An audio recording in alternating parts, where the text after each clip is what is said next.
व्यवसाय करायचा तर असा करायचा की आपल्या वस्तूची क्वालिटी आपण नाही तर आपल्या ग्राहकांनी सांगितली पाहिजे.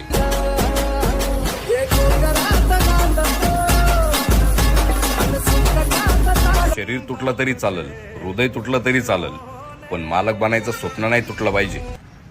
मग काहीही हो द्या. सब कुछ ही मिटावेंगे, ओ सारे हो. आले तुफान किती जिद्द ना सोडली, झेप घेतली आकाशी, स्वप्ने झाली पुरी, लढलो अन जितलो बी.